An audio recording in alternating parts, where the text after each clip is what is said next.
Good evening, Devlin Bishop here with you, and welcome to another edition of Mondo Nostalgia Radio. I hope you're doing well tonight, and thank you for clicking on play and joining me here tonight.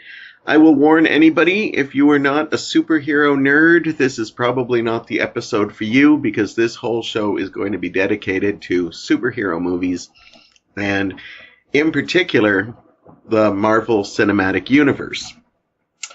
As we are on the eve of Avengers Endgame coming in to basically put together 21 movies.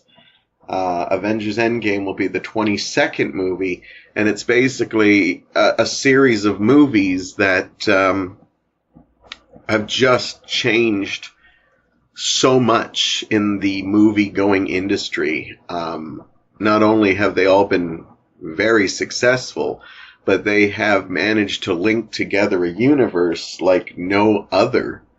You know, I think the closest thing you could think of is maybe James Bond, but even them, the movies are separate and stuff. In the year 2008, in July, a little movie came out called The Dark Knight, Christopher Nolan's second in his Batman series. And The Dark Knight was considered a major change in how superhero movies were made. They went from being kind of fluff pieces to being considered like definitely for adults as well as children.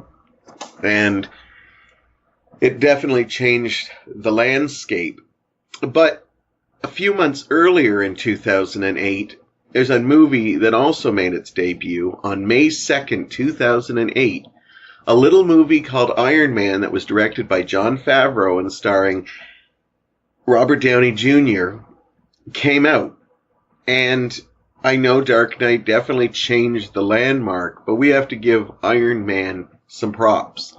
Because Iron Man was a property that wasn't really well known unless you were a really big comic book fan. And Robert Downey Jr. was, you know, a critically acclaimed actor, but he certainly had his share of demons and hadn't really proved himself. And Marvel took a huge gamble by using this as the kickstart to their Marvel Cinematic Universe. And I know Dark Knight gets a lot of the love, but Iron Man should be loved because this movie could have easily failed. But the movie did incredible and set up 21 movies that eventually would be linked together in so many ways. And that, to me, is incredible. And Iron Man doesn't get enough justice for it. So, 2008, huge year for superhero movies coming through. Anyhow, in those 11 years, 21 movies have come. And as I said, intertwine the universe. And, you know, sure, we've seen superhero movies before that. You know, we had the Tim Burton and Joel Schumacher Batman era. We had the Christopher Reeve Superman era. We had the X-Men movies in there. Even the first 3 Spider-Man movies in there.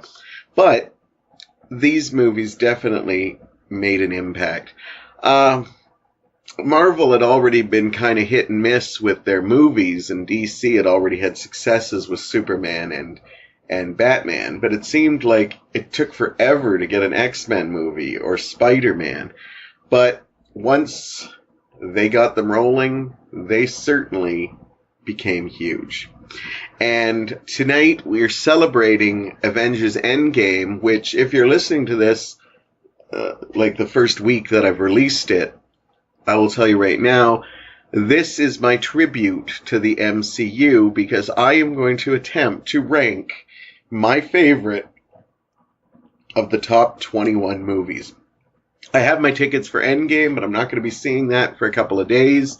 So I decided that I am going to pay tribute by ranking them. And this was not an easy endeavor by any means. One of the big reasons is because for me, none of these movies were stinkers. Even the lowest on my thing is only there because something had to be the lowest. And I enjoyed all 21 of these movies. But obviously there were some more movies that I loved and some didn't. But I have to say that Kevin Feige, who was the main producer and head of this whole thing, has to be commended. Because not only did he create this MCU, the Marvel Cinematic Universe, that even long past Endgame is going to continue in Phase 4 and 5, he's got a game plan for years in advance. And he should be commended, because all these movies not only were major financial successes, but successful in weaving a story that got us to Avengers Endgame. And he should be commended because this was a hell of an achievement. And it's just incredible. You can definitely tell he's a comic book fan. So as you can see, we'll be talking a lot about the Marvel Cinematic Universe. So if you're not a comic book geek, this is probably not the episode you want to start with. That also being said, I'm going to try to keep spoilers to a minimum, but since a lot of these movies have already been out, I will maybe accidentally hit a spoiler here and there. So if you're kind of like, haven't seen these movies, you might want to be careful, but I will try my best not to. But then I thought, yeah, pretty much anybody who's a true fan of the Marvel Cinematic Universe is probably has seen all these movies. Anyhow, the first half, we're going to go from 21 to 11, and then the second half of the show, we will do my top 10 Marvel Cinematic Universe top 21. As I said, I like all these movies, but there had to be some at the bottom. So let's do this. And sadly, coming in at number 21 is a really sweet movie that lots of people absolutely loved. It was a property that was considered very hard to put together, but they did it. They succeeded. But for me, it is my lowest of the Marvel Cinematic Universe. And number 21 goes to Ant-Man. Paul Rudd was announced for this, and a lot of people weren't sure, because Paul Rudd is a very likable actor, but he's sometimes a little, goofy, comedic, but he certainly is handsome. But he pulled off Ant-Man no problem, and I don't think anybody had any real problems with him. They also managed to do a little bit of a heist film in this, which was different than all the other movies. That's one of the things the Marvel Cinematic Universe does, is it literally took some chances, and it'll be interesting to see what they do in the future to take more chances. But I found the heist film, I kind of am bored with heist films, so that didn't help it for me. I also found that a lot of the people loved the comedy in this, but I thought a lot of it was based on stereotypes, and I was actually surprised that people seemed to be okay with that. So Ant-Man to me just isn't really up to par from any of the other movies in this list. But as I said, I still enjoy it. It is still likable. But, it's not one that I could go see. I think I've seen it twice, and that's kind of plenty for me. It's not like I wouldn't watch it, years down the way, but I'd definitely probably watch any of the other 20 movies that are on this list. But sorry for you Ant-Man fans, number 21 is Ant-Man. Coming in at my number 20 is Iron Man 2. Again, don't hate any of these movies, but Iron Man 2 I had some problems with. I just really had troubles with some of the story aspects in this, and definitely the villain. Marvel has gotten better with their villains, but they don't have the strongest of villains. But as I said, they have improved in it. Thanos is certainly a huge improvement, and they needed him to be big since they were, wrapping Phase 3 up with this 2-part Avengers movie. But this one, the Mickey Rourke character, was just, I appreciate what Mickey Rourke was attempting to do, and he had just come off some really good performances in Sin City and The Wrestler. But I just found this was just not a great movie. The motivation was sort of there, but it wasn't that great. I also thought some of the battle sequences, the end battle sequence, again, this is mild spoiler, it was kind of weird because him and War Machine were, Iron Man and War Machine were being attacked by a whole bunch of these other robots that were now under the control But there was actually a sequence where Black Widow comes in and basically is at the control of these. And instead of just turning off the robots, she lets them fight. And yeah, you need that for a good cinematic finale, but in real hindsight, Black Widow could have just pulled the plug, which made this to be kind of a ludicrous situation. It's like, okay, I'm just going to watch my friends take it on. Again, great performances in this from Robert Downey Jr., and I like that they made the relationship with him and Pepper Potts, played by Gwyneth Paltrow, a little stronger. And I liked seeing why do I keep going to Scarlet Witch? And I liked seeing that Black Widow had a little bit bigger of a presence in this movie, but still, movies have to be down there because there are so many good ones. So number 20, Iron Man 2. I hate doing this because people are going to just think I'm hating on Paul Rudd, but coming in at number 19 is Ant-Man and the Wasp, and it's not. I actually really like Ant-Man and the Wasp, but it's not an overly memorable film.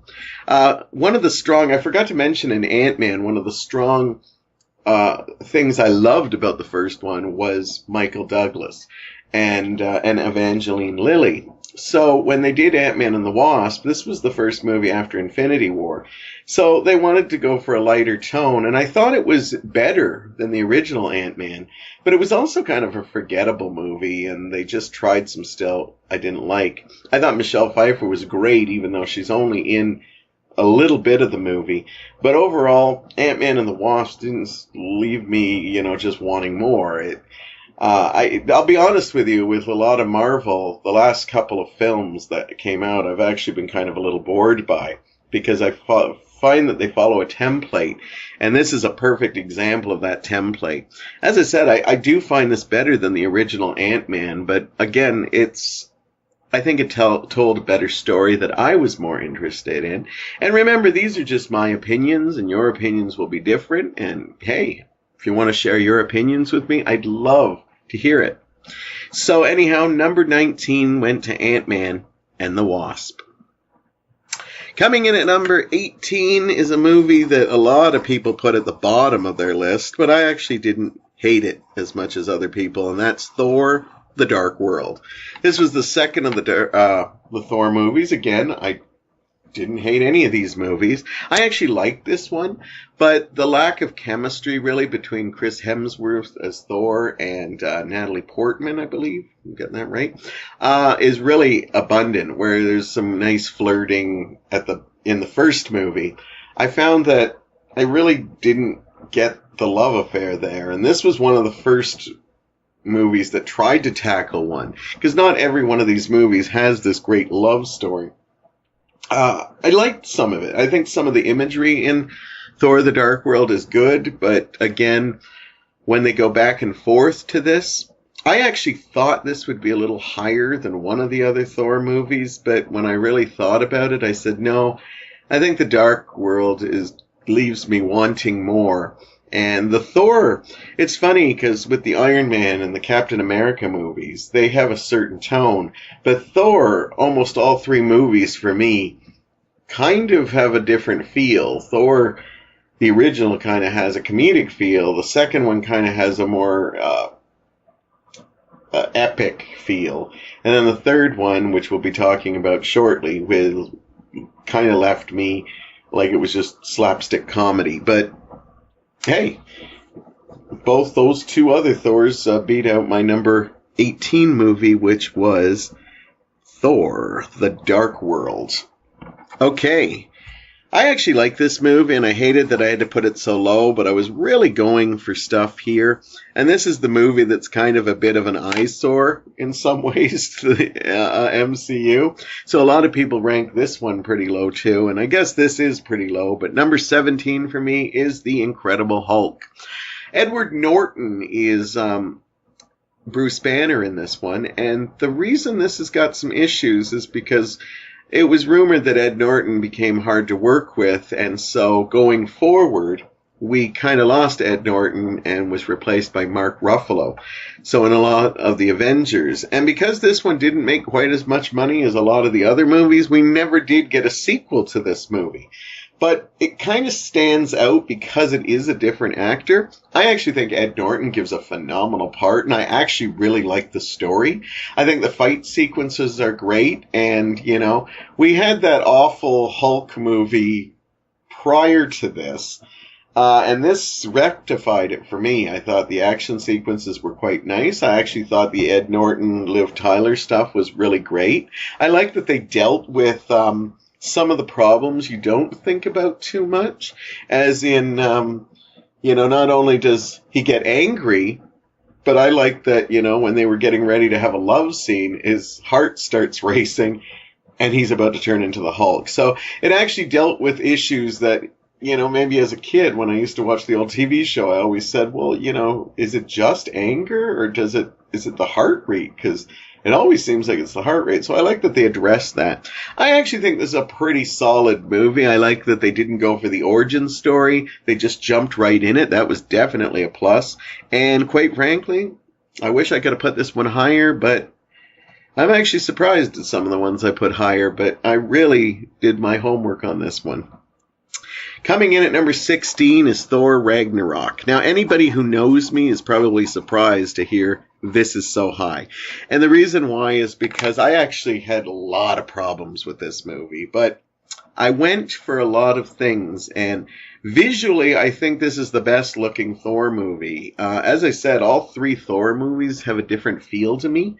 And this one definitely feels like a Guardians of the Galaxy, just the color template and stuff. Tiki White, I always forget this guy's name, so let me get it here. Taki Watiki, I'm probably messing that up, took over the reins, and for anybody who knows him, he's a comedic guy, and you can definitely see that they put a lot of comedy in. And I think it works sometimes because Chris Hemsworth in other movies has shown he's got great comic timing. The only problem is that this movie is almost turns everybody into Looney Tunes characters. In fact, I am actually disappointed in people that tell me that they absolutely love Thor Ragnarok, but they hated Guardians of the Galaxy 2 because it was too goofy. I hate that people tell me that they said Aquaman was too goofy because, bar none, Thor Ragnarok is just as goofy. In fact, it's even more so. My biggest problem is it's not just Thor who's up the ante in his comic timing. Everybody is funny. In fact, the villain, Cate Blanchett, who plays Thor's half-sister, I believe is just... I can't even take her seriously because they give her jokes. Everybody gets jokes. Loki gets jokes. Everybody gets jokes. Jokes. Guardians still had a heart. And Aquaman, I know that's not in the MCU, but for those who said it was goofy too, again, had some heart to it. There's no heart I found in Thor Ragnarok. But visually, I did like it, and I did like some of the story aspects. I hate that there's some serious stuff here. Again, a minor spoiler here, but Asgard is actually destroyed in this movie. And this is, you know, a place that I had been in a couple of movies already, and it's actually a very traumatic moment. And it's actually thrown off by them putting a joke at the end of it. And I hated that. Every time that, you know, something major has, and there's some major stuff that happens in this movie, a joke comes in and nothing is taken seriously. I said the reason I put this higher is because I do find there is some entertainment value in it, and I'm going to give it its credits. But I have to say that I was kind of disappointed in Thor Ragnarok. So it's coming in at number 16 on mine. I'm sure it'd be in the top 10 for most people. Now, I already probably got haters now for Thor Ragnarok. I'm really going to get some haters for this one because it's only number 15, and that's where I've got Black Panther. I'm actually surprised it came so high because this is not one of my favorite movies, but rewatching it and thinking about it, there is lots to like about this. I cannot believe that Black Panther stands as the first comic book movie to be nominated for Best Picture. This, to me, is a huge insult to movies like Dark Knight, Avengers Infinity War, Logan. You know, I may not have been the biggest fan of all those movies, but I understand it. Now, don't get me wrong. I understand the importance of Black Panther, and I'm glad it did as well as it did, because I know for African American or African Canadian, it gave them a real hero to look up to. But overall, I actually find this movie to be a little boring. I think visually there's some wonderful stuff in it. I think it's got a great soundtrack. I think the costumes are phenomenal. I think they have some really interesting characters here. And has one of the best villains that the MCU had in Killmonger, who's kind of a villain, but his ideas are good, but he sets out in a different way to take care of them. So there's a lot going for it. But that being said, I find the action sequence in this to be a little bit muddy and the storytelling totally predictable. I think the biggest problem I had with Black Panther is the fact the way his suit works. I never felt there was a need for power. This is a problem I have being a Superman fan, because people are always putting down Superman for being too powerful. I found Black Panther is just in a similar thing. They tell you that because of the material they use in his suit, if he gets punched, the second time he gets punched, it actually makes the suit stronger. It's a neat idea, but in no ways do I ever feel that there's any peril. Also, his younger sister, who makes all these amazing things where she's driving cars and simulators and stuff, it's high-tech stuff that, yeah, I know is probably coming or definitely in comic book. But again, I feel that there's no sense of anything. A predictable story, I think, honestly, and I might be an unpopular opinion here, if this Black Panther was a origin story for a white character, I think it would have just been wrote off as nothing special. But I understand its importance to the history of superhero movies, but for me, Black Panther is only a 15, and it's just a big disappointment that this is what will be remembered as the first superhero movie. And yes, you can jeer, you can turn things off now and stuff, but this is just my opinion, and my opinion is just as important as your opinion. Nobody's right, nobody's wrong, so bear with me. Number 14 is Doctor Strange. I like Doctor Strange a lot. It visually has got some psychedelic stuff, and this was the first one that took us into the supernatural and trippy thing. And when he does the opening of dimensions and stuff, it's really neat. I think Benedict Cumberbatch is perfect in the role of this. Did I get the right actor for that? I'm pretty sure I did, but I'm actually going to check, because when I say it, it just doesn't sound right to me. But I am pretty sure I am right. But anyhow, the performance as Doctor Strange is actually awesome. I like that he's this, Benedict Cumberbatch. I don't know why, but it's, you know how sometimes you say a star of a movie and you're just like, is that right? But anyhow, I actually really like the character, because he's very arrogant doctor and stuff, and then when he loses the use of his hands and he has to go through the spiritual journey, it's actually quite interesting. That being said, it's not higher up, because I also found that this movie had a lot of boring patches in it, and its rewatchability for me is not quite as high as some of the other movies. But I do think, I remember watching it the first time. I really liked it a lot. I just found second, third time watchings didn't hold up as much for me. But there's still a lot to be liked in it, and so I give Doctor Strange number 14. Really surprised this next movie got as high as it did, but I did really surprisingly enjoy it. And I kind of was getting bored. I was just coming off Black Panther, which, as you know, I wasn't a big fan of. Thor Ragnarok and Ant-Man and the Wasp, which you've already seen, have already been in my top 21. So I was getting Marvel Universe fatigue, and when I saw the early trailers for this next movie, my number 13 movie, Captain Marvel, I actually didn't really run out to go see it the first weekend. This is one of the first Marvel movies. I actually waited a couple weeks, and I was pleasantly surprised when I actually went to go see it. Everybody raved. This was Marvel's first lead female.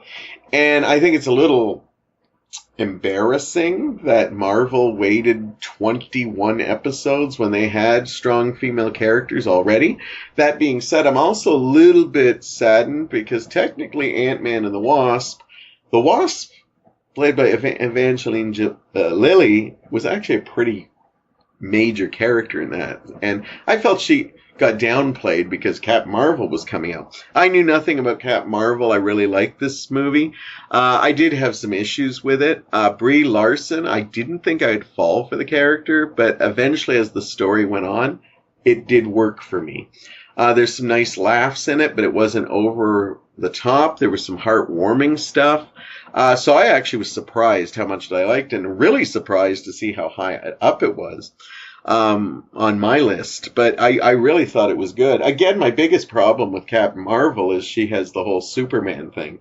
Superman always gets reprimanded for being so powerful, but I feel that they played Captain Marvel like she is going to be even more powerful, but nobody says anything because it's Marvel's first lead female character. My biggest fear in Endgame is that I want the original Avengers to be the ones to take down Thanos. I don't mind that Captain Marvel or a couple of the newer ones do help out, but I'm a little nervous that Captain Marvel's so powerful that she's just going to come in and take the spotlight, and I really don't want that to happen because this is supposed to be the end game for the original Avengers, so I want to see them getting a lot of the glory. I don't mind that she helps. I like the cat. I like Nick Fury. Not only did the young... I almost forgot that they made him look younger in this movie, and they're getting really good at it. And I forgot, and then I go, oh, wait a minute. Yeah, they've definitely changed his look and stuff. There's a lot I liked about it. I think the villain is pretty strong. The movie has some predictable moments, but again, my biggest problem with it is just how powerful Captain Marvel is, but still, 13, pretty good ranking for that one. Coming in at number 12 is Iron Man 3. I like this movie a lot. It was the movie that came after the Avengers, where he had some mental issues because of what he had to do, his part in saving the world.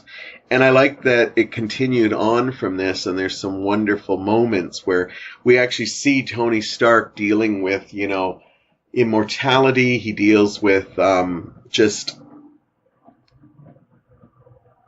starting to change the way he sees things, which again eventually will set up for a future movie with Civil War.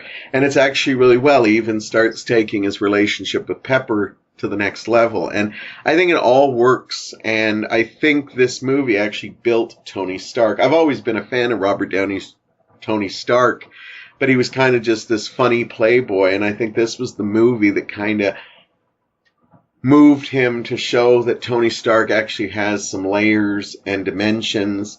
And I think there's some just lovely action moments in this. Again, I think it's just a solid film, and it's my number 12. So we got one more before we're going to take a short break. And number 11 is going to go to the first Thor movie. A lot of people don't have as much love for this because it's kind of a weird little movie, because it's the first time... Thor is a tough one to call because, everything's science fiction based, but now we were going to a planet, far, far out there. And Thor could have really failed, but this movie looks like it should be epic, and it comes off actually very small because a lot of it is the fish out of water when Thor is basically banished by his father and sent to the planet Earth.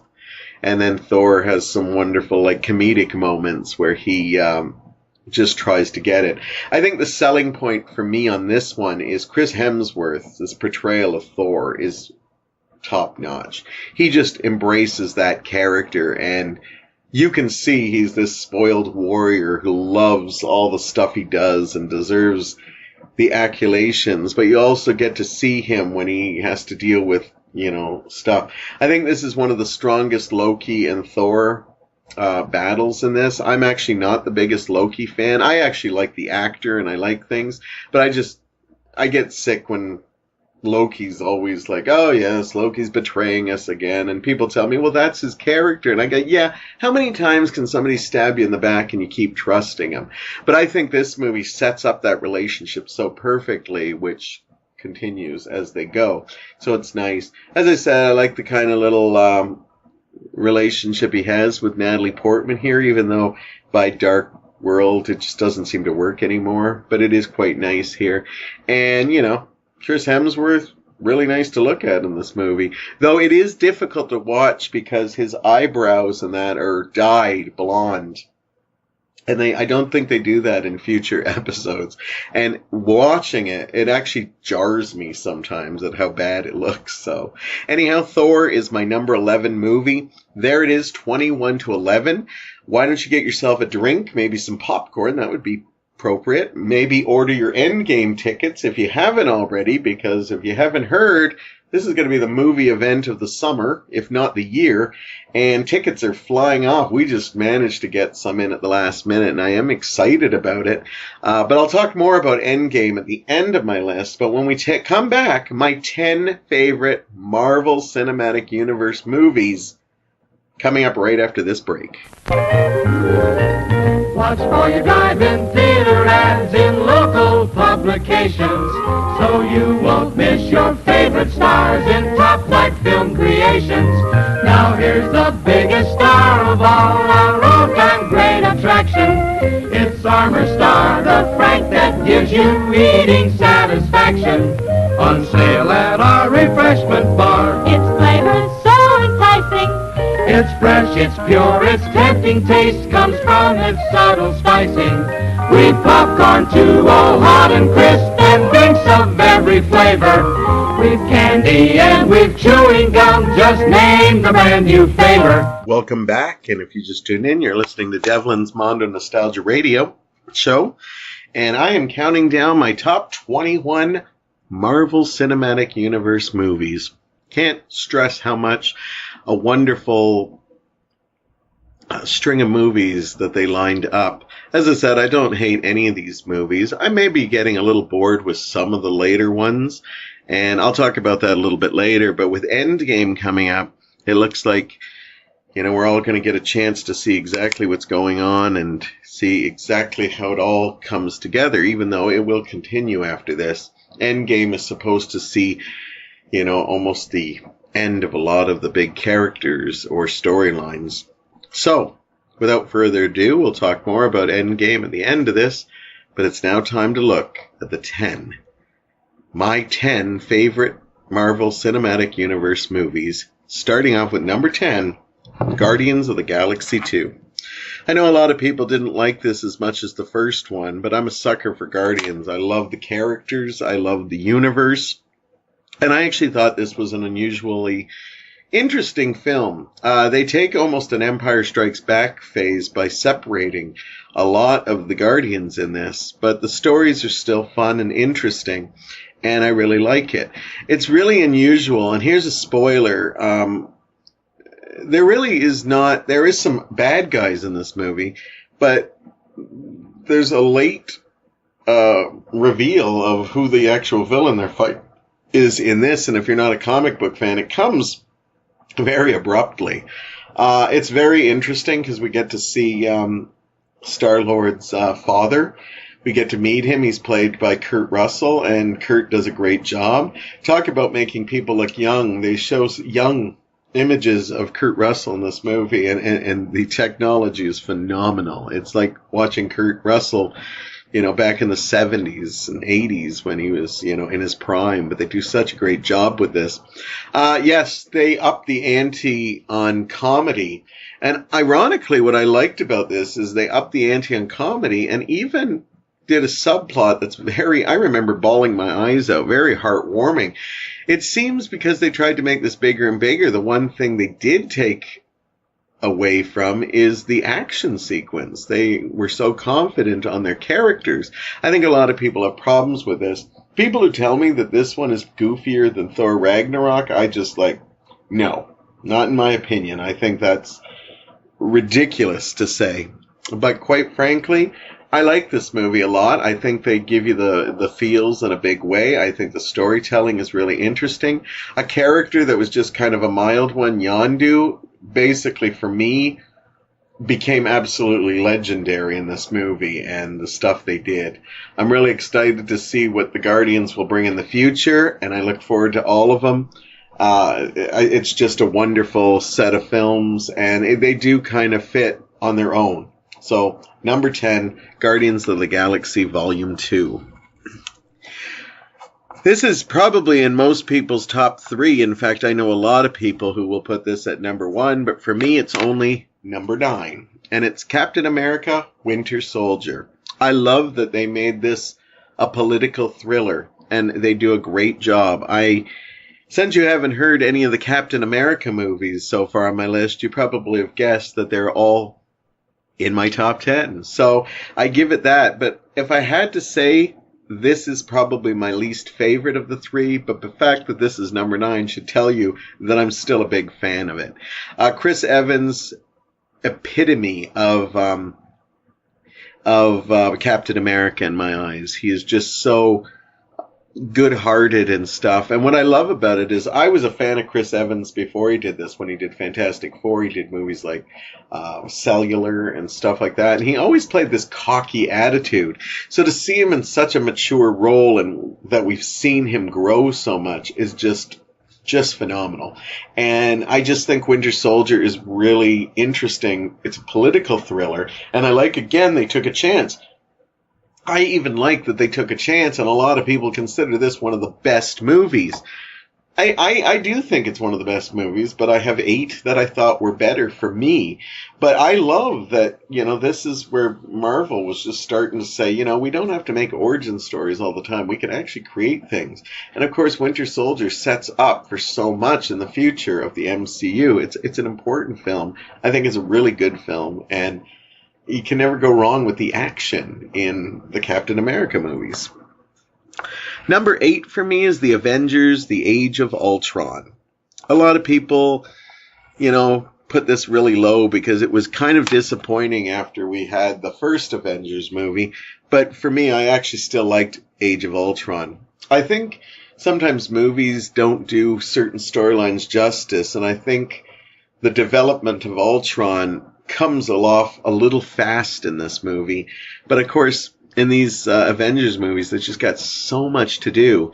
But I always like the teamings of all the superheroes coming together. I look forward to seeing interactions with Tony and Bruce or Thor and Captain America, and just seeing them. And I give Age of Ultron all that. I also like that they developed a couple of new characters in this, like Vision and Scarlet Witch is in this, and I got her brother, which I'm blanking on the name of the character, but even though I kind of didn't like how they handled his story at the end, I thought it was okay. But I really liked the character, and I really kind of wanted to see more of him. I didn't really spoil it, but I did kind of hint that he doesn't really show up again. So figure out what that means.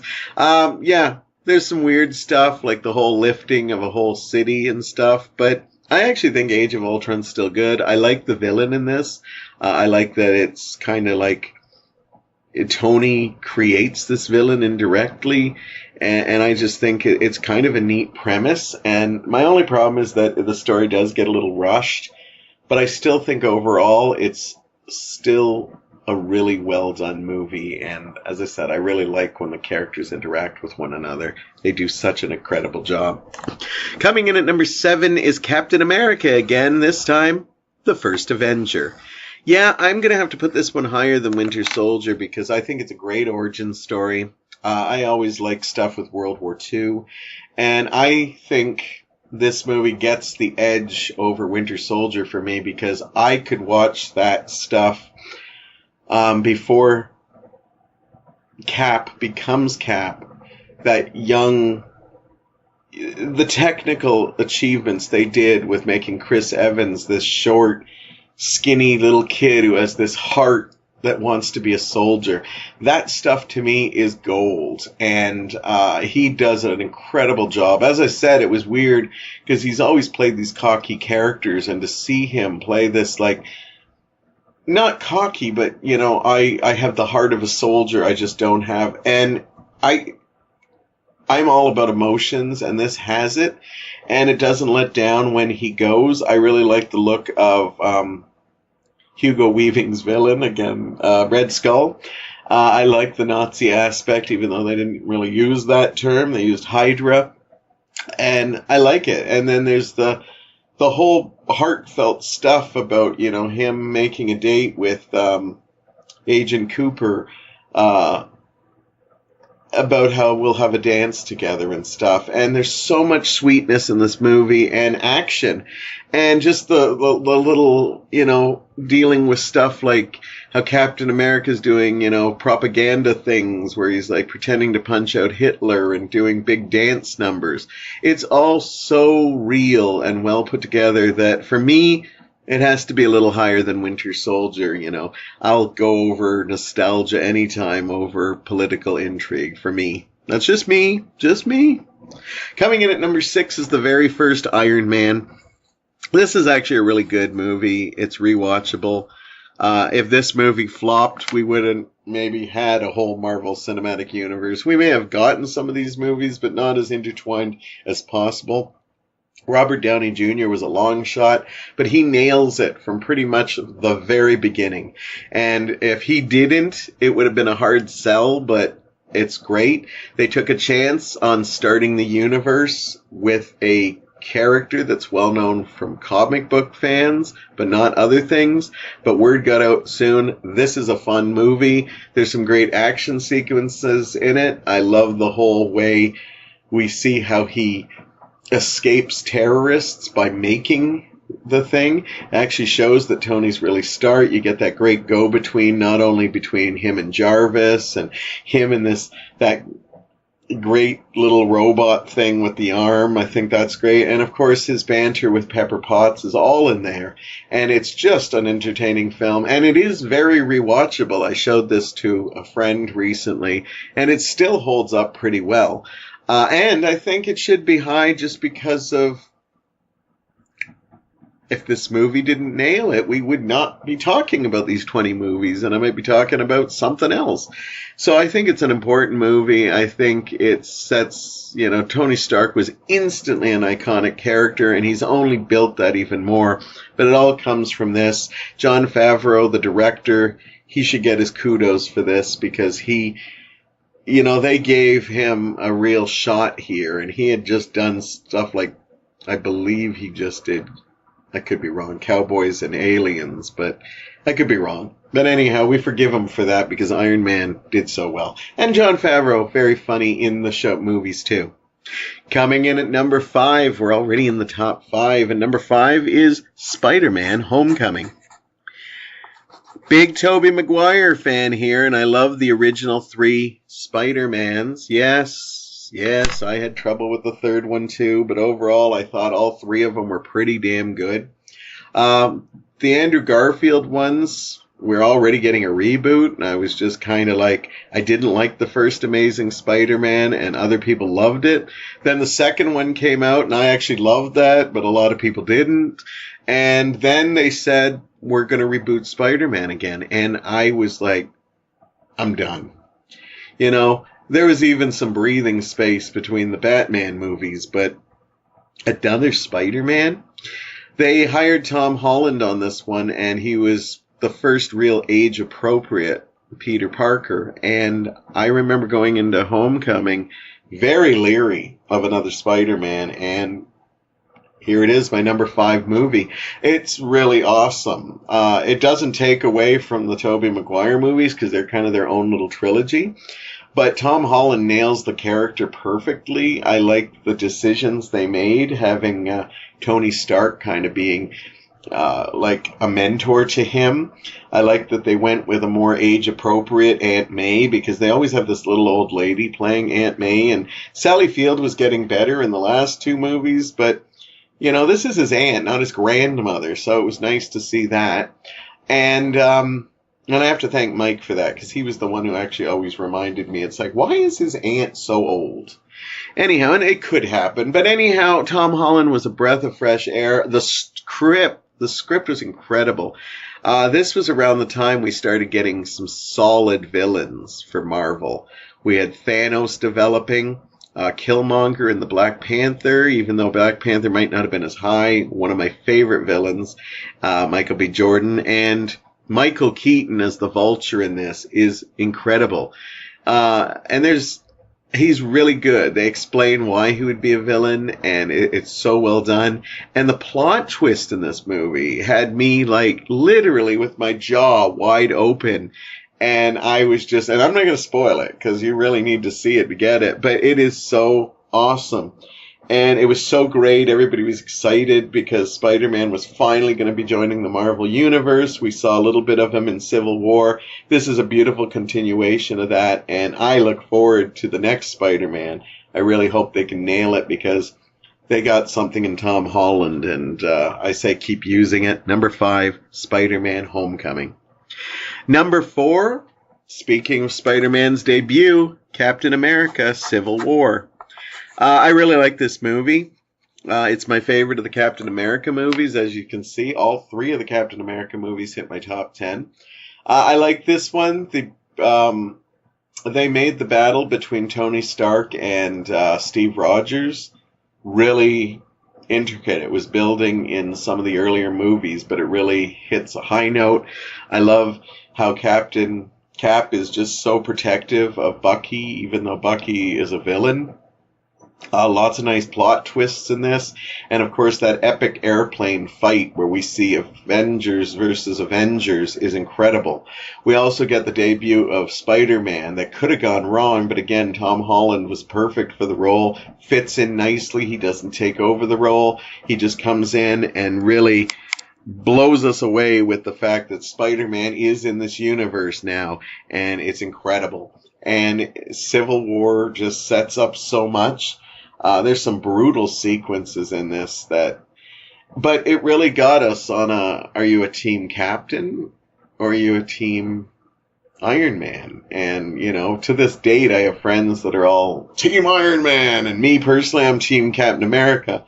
But you can see the way they did it, you see both their sides. Like, even though I'm Team Cap, I can see that I can see the Tony Stark thing, and that comes down to good writing.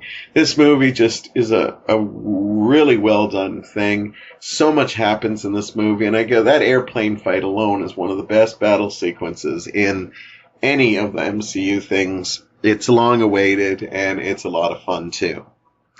Coming in at number 3, I can't believe we're almost at the top here. Number 3 for me is Avengers: Infinity War. Yes, I know. I had issues with this movie, but it is still an amazing movie. After so many movies came, this came right after Black Panther, and it was such an emotional film. The thing that makes this movie work is Thanos. Everybody comes to play in this, so it's really great in that aspect. But if they didn't get a strong villain, and as I said, a lot of the movies in this top 21, there are a lot of forgettable villains in this. They only just started getting villains right in the last little while. But Thanos was perfect, because not only was he a villain, but you could actually sympathize with him. He actually is really well done. Josh Brolin should get commended for bringing it. And then all the other characters are just phenomenal. And of course, one of the greatest cliffhangers of all time, again, some spoilers here, but that snap that we hear, and then we just see half the population of the Earth, including some of our favorite characters. Like, there wasn't a dry eye.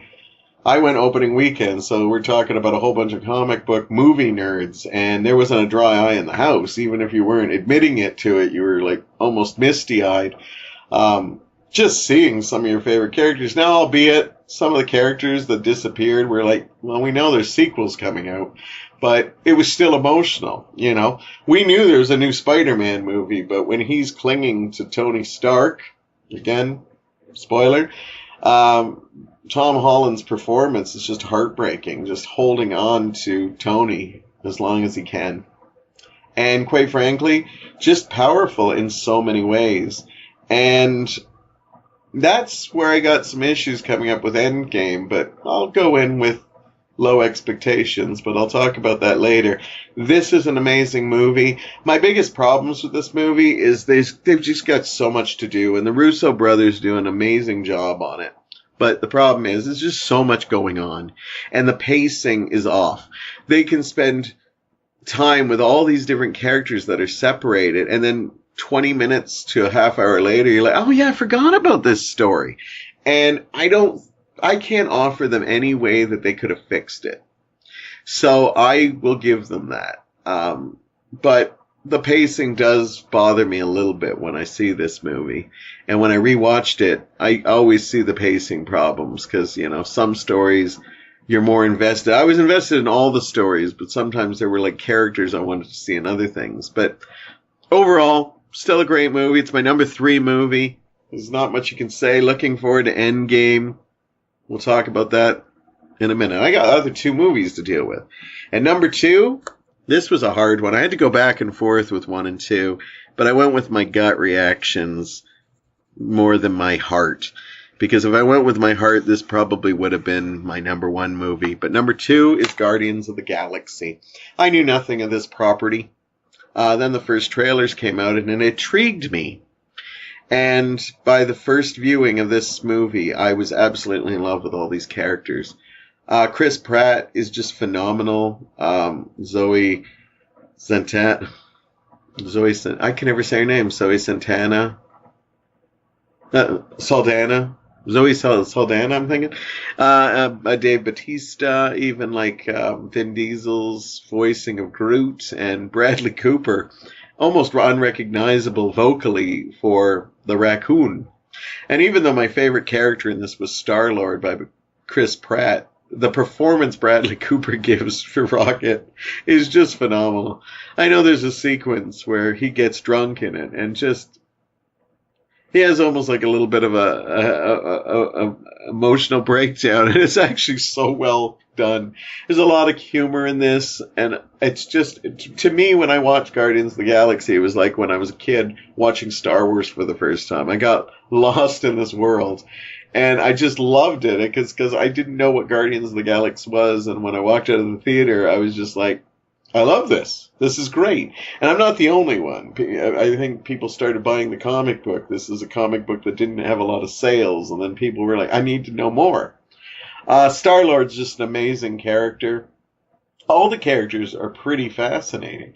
And, again, doesn't have the best villain. But, the whole Yondu and his pirates is kind of a funny arc, and there's a lot of nifty little things, and an amazing soundtrack. Lots of 70s AM gold that, Volume 2 had an interesting soundtrack too, but this one just, brought in, stuff like Hooked on a Feeling, and I can't even remember half the songs, but just a whole bunch of great songs that just made you like, I love this song, and a clever way of doing it with this mixtape that Star-Lord's mother left for him.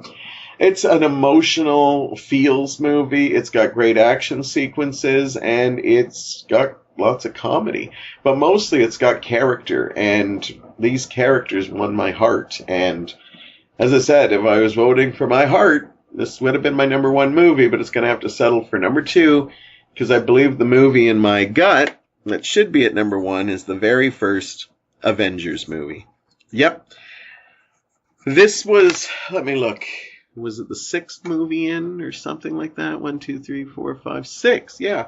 And Marvel's Avengers came out 4 years after the first set of movies.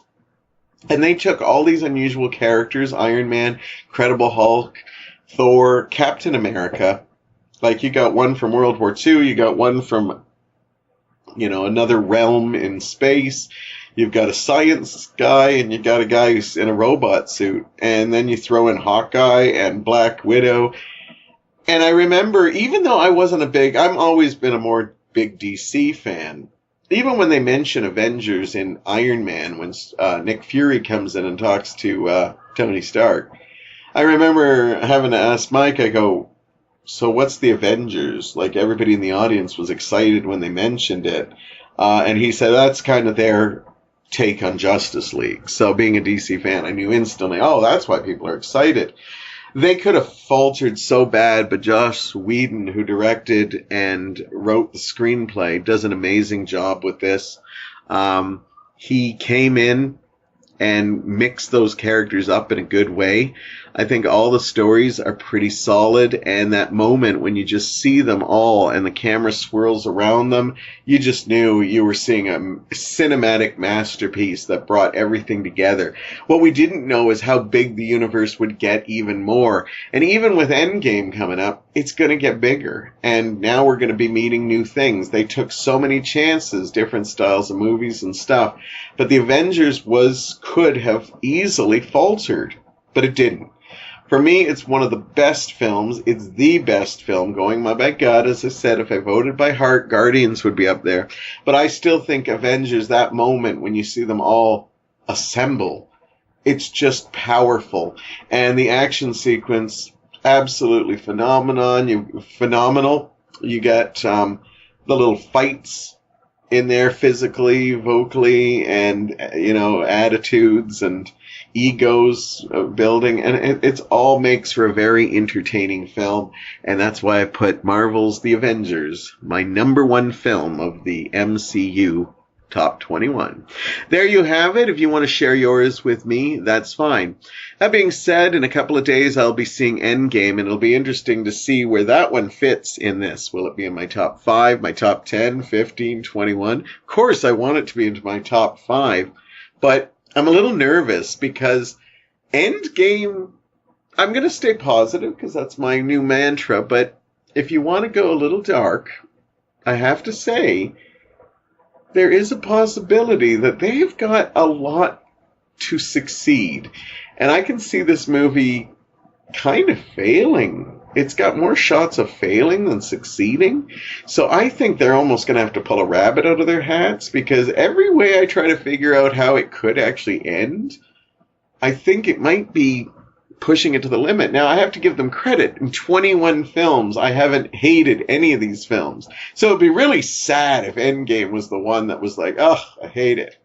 Now, that being said, as much as I've enjoyed the journey of the 21 films in this last 11 years, I've decided that after Endgame, I'm not going to go to every Marvel movie anymore.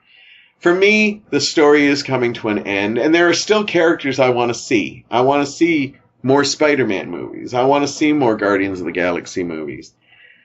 But for me, I've invested a lot in these movies, and even though I've enjoyed all 21 of them, I said the last couple I've actually been a little underwhelmed by, and they got a template that's working, and even though they do take chances, I'm at that age where I just don't want them to tell me what I have to go see. So I am going to, and that being said, I still might wind up at seeing them, but for me, Endgame is going to be kind of the Endgame, because I'm going to just enjoy it.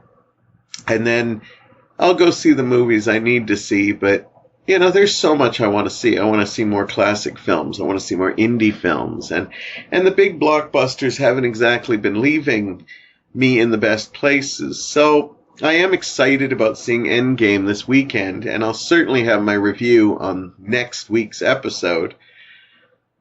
But that being said, I'm not going to be bullied into what movies I'm going to see anymore. I've loved the run. I love these characters. I'm going to be crying, I'm sure, when we lose some of them, because that's the word. There's a reason why they're not trying to show it to too many people, because they don't want spoilers to leak. I'll certainly, when I review it next week, I will not have any. So if I don't talk about anything in the movie, you'll know why. But anyhow, I am looking forward to it, but I am going in a little hesitant because they've set them up so big. A cliffhanger of this size has a lot of chance of failing. But that being said, they haven't failed yet. So I think they could just nail this one, and it would be absolutely amazing if they do. I'll be bringing lots of Kleenex and Well, maybe something is it's the longest one. I might have to take something so I don't have to run to the toilet in the middle of it. Kind of wish they'd do the old intermission like they do in the old movies, where it's like, for the next 7 minutes, we're going to let you go to the bathroom. But, yep, none of that. So I probably, is it wrong to say I should bring a bottle with me? No, okay, I'm not going to do that. Anyhow, let me know what MCU movies touch your heart or make you feel good or absolutely loathe. As I said, I know some people that hate some of the Marvel films, but for me, they're all been winners, and even the lowest, I really enjoyed. So, that being said, let's hope Endgame follows it through, and they do it. We'll find out next week when I bring my review for you for that, and I look forward to talking to you all very, very soon.